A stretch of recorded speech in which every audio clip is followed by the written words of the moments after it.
So, hey, what's up? Gonna make a video about why you shouldn't become an electrician in 2024, which is hilarious because my last video I made was titled "Why You Should Become an Electrician in 2024," right? So,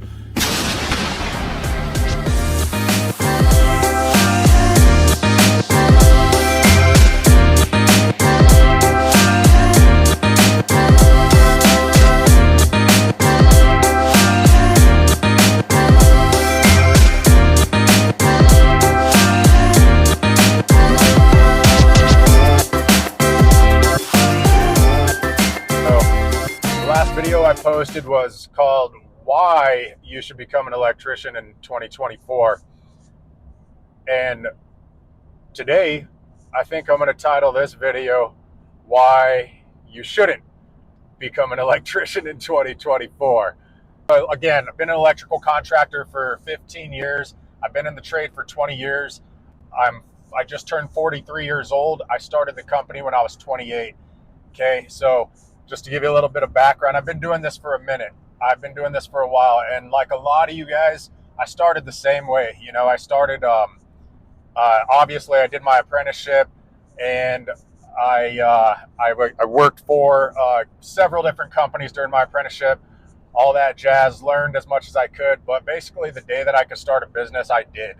And I did that because I was always just ambitious. I wanted to work for myself, and I wanted a good life, right? I wanted to make a lot of money and have the freedom and build a business and all these things. And, you know, when you're 28 years old, you're in your 20s, it's kind of hard to see and understand what you even want to do with yourself, right? And so for me, I was just always driven since a young age, right? I grew up poor, right? So like my family, you know, I didn't come from money. My family didn't have a whole lot. I grew up in the hood, right? Like man, I just, you know, my mom was a single mom. I barely knew my dad. I still barely know him, you know, and my grandparents helped raise me, stuff like that. So I didn't come from money. I hated school. Like I didn't go to college. I didn't do any of that stuff, but I always, since I was young, had a strong desire to just become someone, right? To have a good life and provide for my family and to have a family, all those things. So all those things took place, and so that's what really drove me to start a business. But, you know, as some of you guys who might be business owners listening and watching this right now will definitely be able to relate and understand, when you start a business, you're a skilled tradesman, as we are, or I am, right? So we know how to do electrical work. We know how to install receptacles, lights, breakers, troubleshoot, do all that stuff, how to bend conduit, pull wire, all those different things, right? We learn those through our experience, but the one thing that this world just cannot teach you is how to run a business and how to successfully run a business that is around now for 15 years, right? So I had to figure all that stuff out on my own, and I don't mean on my own. I mean I had to put in the work to figure out how to make this happen. And so a lot of it was through personal development. A lot of it was through failure. You know, a lot of it was through just hardships, learning what worked, what didn't work. You know, learning how to deal with customers, how to get good at sales, how to price things. You know, then you start bringing on employees. Then you got to start learning all the background of that, of taxes and developing guys and resolving conflicts and ordering company t-shirts and getting gas cards and, you know, getting, buying vehicles and purchasing tools and just all these things, right? You got to learn. I know that sounds like, oh, that's all simple stuff, but it is if you have an endless amount of money. That's the fact of the matter. It's simple if you have endless money that you can throw away, but if you had that kind of money, you probably ain't going to be electrical. You're going to be a contractor, right? So the title of my video is "Why You Shouldn't Become an Electrician in 2024," and it's a little deceiving because ultimately I think for electricians, we have an awesome opportunity moving forward in the future and just where we are right now. So really, maybe this is just a rant and venting a little bit from my morning this morning, but just to kind of paint you a picture of what that looked like, right? So my mornings usually start, I wake up around 6. We don't start super early at our shop. It's about 7:30 when everybody gets going. Sometimes 8, depending on if it's a service call or what. Commercial jobs will start 7:30ish, 7:30. And so my day starts around 6:30, right? And my phone's usually going off, but this morning especially was just like full force. Let's see if we could take Fabian out today type shit, right? So that's what it felt like. So it was just one thing after the other. And my main goal this morning, my main focus this morning was to wrap up this massive quote that we've been working on for a couple weeks now. And this quote, it is the largest quote that I have put out to date, being in business for myself for 15 years. We've always kept it kind of small, up until these last few years. I've always been kind of like 1 to 5 guys type of thing. I had my tools on type stuff, and we were doing good. I had a ton of freedom, all that stuff. But we were then if you watch my previous videos, you understand like why we grew. And part of it was because we were getting approached by different companies who wanted to buy us or merge with us and this and that. And I had ultimately ended up realizing the value of what we had here. And if I just buckled down and did the right things, and I'd have something of a massive value here, right? So through all that, I had to do the hard thing, and I had to create like systems and processes and hire administration people in the office, bring on more guys, cultivate the guys that I have to become leaders in the company, things like that. So that's what we're working on right now. But so this morning, I'm trying to focus on getting this bid out, and it's like it's probably going to be about $800,000. It'll be an $800,000 job if we get it, which it's looking like we're probably going to get it. And I think I'm a little concerned about it, but a little not, because like we're in election year. I don't know what the economy is going to look like. It doesn't sound like interest rates are coming down. So yeah, we might be in for it this year, and it's just weird times, right? So I'm just not sure what's going to happen. So part of me is like, let's just take this job and at least you have work. This is going to be like, probably the start to finish of this job is probably going to be close to a year. So, and not for us, not the electricians, but the entire duration of the project. So it's going to require a lot of our resources, which is good in a way, because then I could place guys there and I could focus on getting more work. I don't have to think about the day-to-day stuff. It's like, what? I know I got guys on this job site for a couple weeks right now, and I can focus on building more service work, which is my intention this year, is to build the service department. But anyway, so that was my goal this morning, right? Let's tighten this down. I had a call with the estimator. We have a remote estimator we've been working with for 2 years who does all our estimates. And so I had a call with him this morning to really dial things in one last time. This is our 3rd phone call in the past 4 days about this job, just trying to, all right, what's this? Why did you do it this way? That doesn't make sense. This makes sense. Let's increase this. Let's take away from here type of conversations. And so I keep looking at my microphone because I don't want it to die, and then it's silent, and then I have to do the video over. So if you see me being weird, that's what it is. Anyway, so that was my goal this morning. Like, let's get up, man. This is a big deal. I'm going to get this hammered out. But lo and behold, as electrician world unfolds, sidetrack master, right? Like one phone call after the other from my lead guys, from I ended up having a meeting with the supply house this morning on another project that we're trying to get quotes on. And it was just like all these massive problems, which just like, it drains you, dude. Like, I mean, like by 10 o'clock this morning, I was like, I need to take a nap. Like my brain is fried. I got to the point where it's like, I can't really think. I can't really focus. And I need to like get out of here, because I'm working in the office. We work out of our house, and I don't know if most people know this, but my wife is basically my business partner. And for those of you guys out there whose wife is your business partner, you know how challenging that can be. And it's been like that for 15 years. We've worked together with this business and built it together. And it's not easy. It's not easy, right? And so that's like one aspect of it, where I'm trying to control my emotions with her to not upset her in these types of things. But man, it's like a guy can only take so much. And I'm talking about from all the outside stuff coming in. And so it was just one thing after the other this morning. And just to give you examples, like I'm on my way to a project right now that I'm going to highlight today where we're doing a bunch of underground. I got 3 trenchers out there. They're like $400 or $500 a day, on rental or whatever. So I got to make sure like we're on it and we're getting shit done, right? And so that was another focus of mine this morning, is making sure my foreman on the job is lined out. And so we had a scheduled appointment with a gas utility company who has an easement going through this property. And it's massive property. It's huge. Like I'm talking like 3, 4, 5,000 feet of dirt work that we have to do, trenching that we have to do, installing light pole, site lighting, stuff like that. And so the easement company dropped the ball, and because they need to be there while we're trenching across their easement. And they got a big ass easement.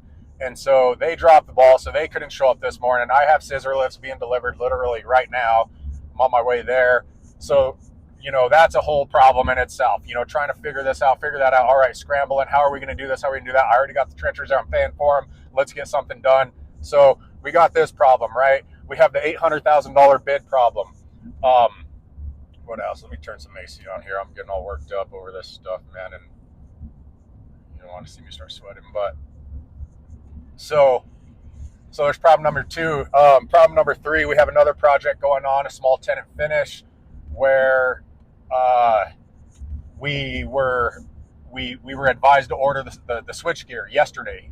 So I'm trying to get some middles on that stuff this morning and trying to dial that down. And as I'm bouncing around looking at the blueprints, I realize the supply house's quote does not match what the blueprints have. And so this is kind of the first time I started digging into this, because we weren't supposed to order the switchgear. The GC said they were, but then they changed their mind and they put it on us. And I'm like, whatever, we'll do it. We're going to make some money off of it, whatever. So I'm looking at this list of stuff, and it's like, my gosh, nothing's matching up here. And it's all like GFCI breakers, like 2-pole 30s and all this stuff, like expensive stuff, right? So then I got to get on the horn with those guys and do a phone call with those people, because I don't know if you've been an electrical contractor for long or if you're in electrical world, but as you know, after COVID, everything like sucks and people suck, and like nobody really seems to be caring these days. And it's true with the supply houses, and they've screwed us over a bunch this year, where I wasn't paying attention. And and then, when we order materials, sometimes these things take like 2 months to get to us. Sometimes they take a year to get to us. Well, when it arrives and you don't have the right stuff, and it takes this long lead time to get to you, you're screwed, right? And then you're scrambling, you're paying more money to go and try to find stuff online or refurbish stuff or whatever it is, but it's a pain in the butt, And so that was number 2 right there. That was kind of a big deal, trying to figure that out. Lo and behold, I got that all figured out this morning, right? So I'm getting a new quote from those guys. I got submittals, got them on board, or on the same page as us with what we need. So that was number 2, right? So we had the gas company drop the ball. We had the supply house drop the ball. We have this $800,000 bid. Okay, what else? Oh, we got another project we're working on where the general contractor had this massive change order to install a bunch of new lights in their offices outside of our original scope. So they said, you know what, we'll order the lights. You guys install them, we'll order the lights. Said, all right, perfect. Love it. Make my life easy, right? Well, the lights arrived today, and guess what? They're the wrong lights. We needed 2x2s, and they ordered 2x4s. So I have 4 guys on the job site right now sitting there like, what should we do, boss? And it's like, bro, I've got like so many things going on right now. So let me stop and think about what you guys should end up doing. And I'm talking to the foreman, and he has a good grasp on things, but still he understands like he needs to run stuff by me to make sure like, hey, does that make sense? Are we waiting on somebody for this or that? I just want to be sure, right? So I'm trying to help him out and coordinate his project, talking to the GC who's actually in Texas right now. He's not on the job site. Hey, you got the wrong lights, dude, and like trying to go through all this. And then like the lighting package didn't come with lighting controls. Oh, so who's responsible for that? Like I thought the lighting package comes with lighting controls. Oh no, they didn't. And so now I'm going back to the blueprints trying to prove like, hey, is this something I could charge for? Because we didn't account for this in our quote, right?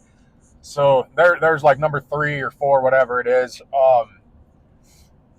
Man, that's just a start. I have a whole list of things. Like I'm not going to go through everything. There's numerous other things that all kind of are like this, And so here I am, like waking up, my main focus, let's get a good quote to these guys. I want to win this job.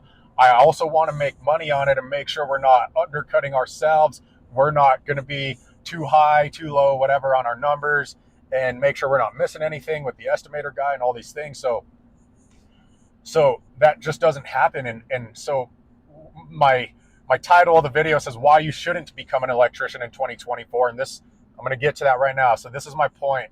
What I've learned, if you're an electrician watching this right now, or an electrical contractor watching this right now, I 1000% guarantee you know what's up when it comes to electrical installations. Let's start there. When you're at work, especially as a newer guy and maybe not such a seasoned guy, and you're doing installations, um, how many times have you spent hours on something that seems like it should be simple?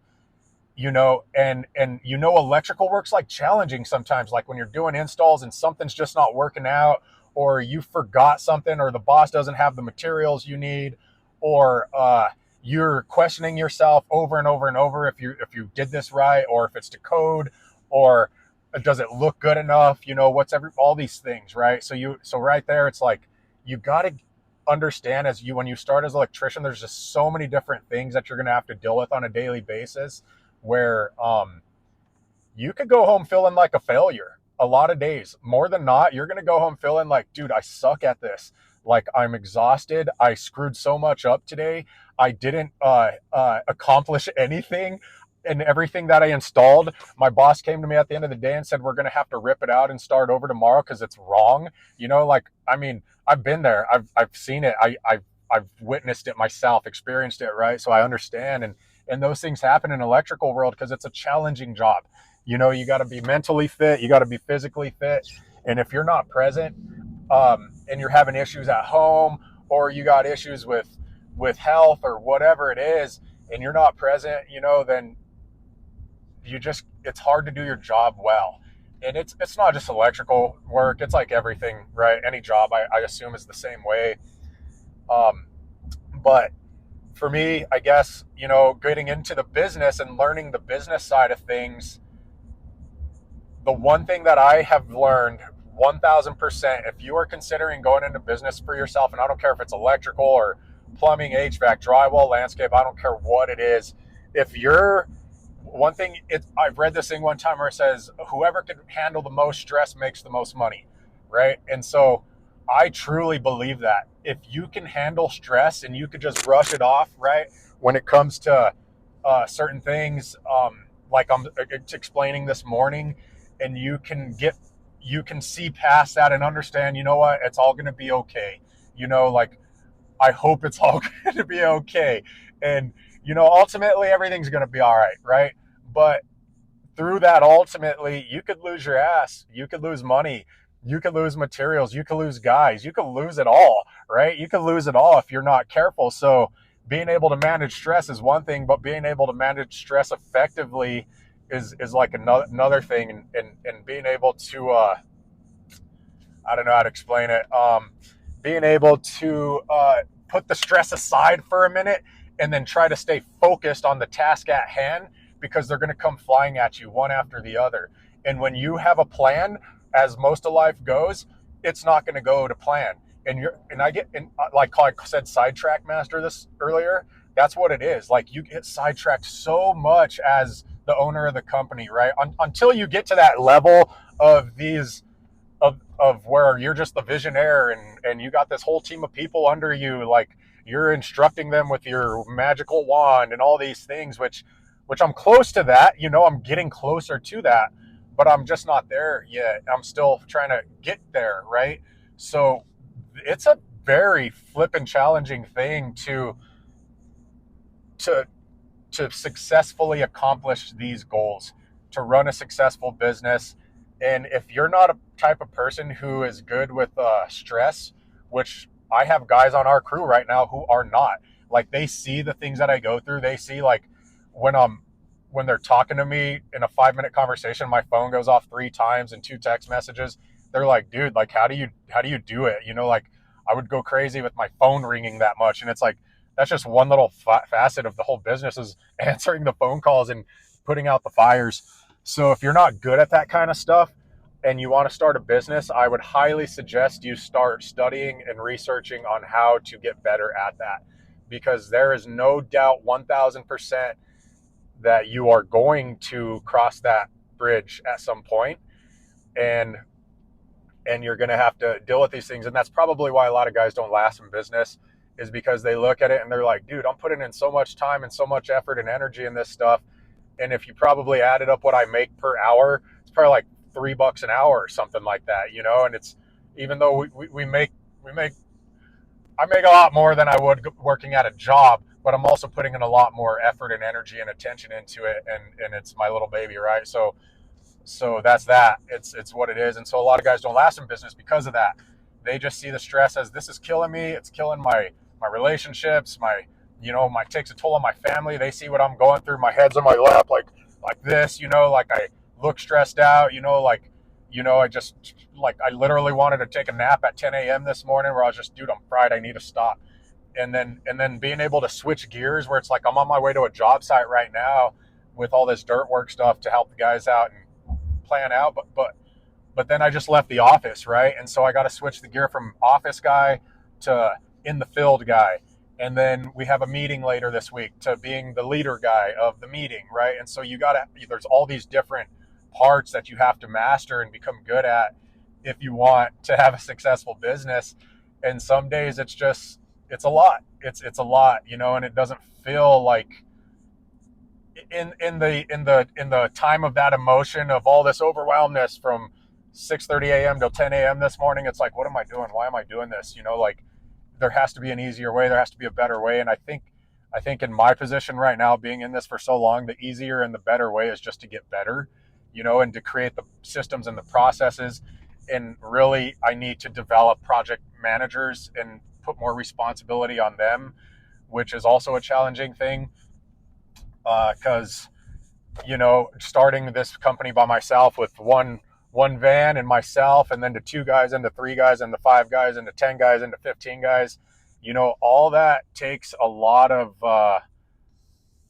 I don't know if courage is the right word, but it takes a lot of, you got to let go.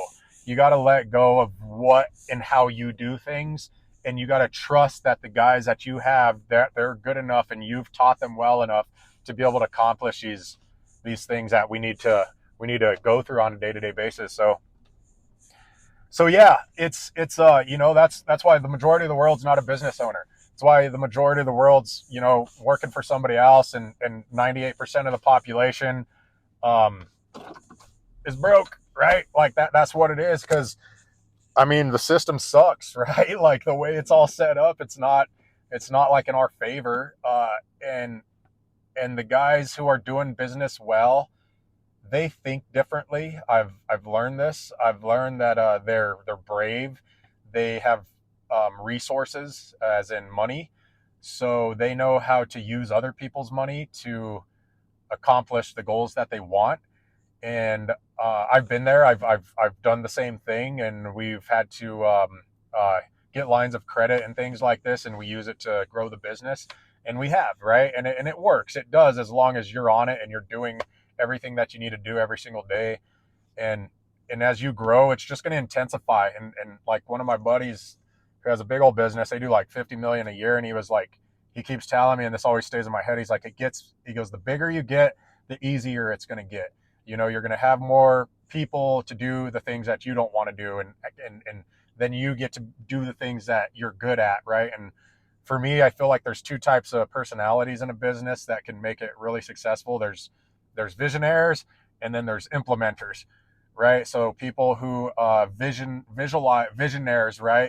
That's what I am. Like, I'm constantly thinking about the future and the direction of the company, and where the low hanging fruit is, how to train the guys better, how to make everything a lot more efficient, right? Like, I'm always constantly thinking about these things.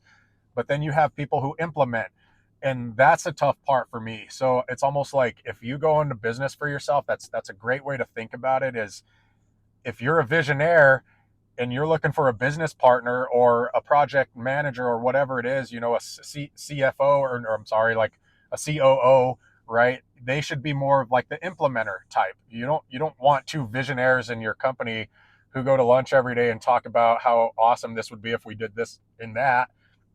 That's all great, but when it comes down to it, who's going to actually implement these things you're visualizing, right? And so in the beginning, as a small business owner, you're both of those things. You're a visionary and an implementer.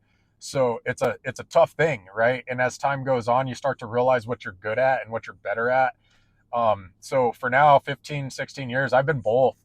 And and honestly, guys, like I'm kind of slow, right? Like I'm in this business for 15 years. I probably should be a lot further than I am, but I was young when I started it. I was 28, so literally almost through my 30s, I just cruised, and we made good money, and I had a lot of freedom. I was doing everything I wanted to do, and enjoying my time. But there comes a point where, like I said, you realize what you actually have, and now it's time to create value in the business. So you got to buckle down, and something kind of switched after I turned 40, I think, where I started visionarying my life and hey, I'm running out of time here. What am I doing? Like, is how am I going to build more value here? And then you just got to do the hard thing, and take action and start doing all the things that you've been avoiding, right? So the longer you avoid what you need to do, and I truly believe most people understand what it is they should be doing to get to the point that they want to get to,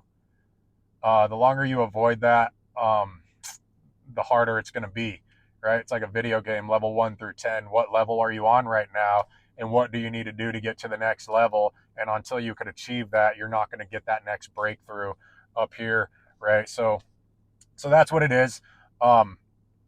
Yeah, so I feel like this could be valuable information for anybody out there who's thinking about starting a business or getting in the electrical world and understanding that it is a challenging job. There's a lot of stuff that you need to understand and learn and figure out along the way and get better at and more efficient at, because people get fired for not being efficient. People get fired for making mistakes. People get fired for not being good at their job, right? And the longer you procrastinate to do those things as coming through your apprenticeship and as an employee, then you're going to be at like 10 different companies and you're going to get a bad rep, and eventually you're not going to have anywhere to work. So you got to do those things that are going to get you to that next level, and think of it as running your own business. I think is a good way to consider your apprenticeship. So yeah, so that's that. Anyway, guys, I'm at the job site right now. I'm gonna go check it out. Give you a little visual of the job site real quick. Here you go. Here you go. We're doing a bunch of site lighting on this place today. I don't know how well you can see all this, but yeah, that's what we're up to. I got an hour or so to spend here, and we're gonna get after it. And then I got to get back to the office to get back to my original goal this morning of getting out this looks like close to $800,000 quote that could keep us busy for the next 6 to 7 months. So yeah, all right, take it easy. You guys comment, let me know any of your experiences or any questions you have, and I'll do my best to reach out and help you out. So yeah, take it easy. Have a good day. Thanks. Bye.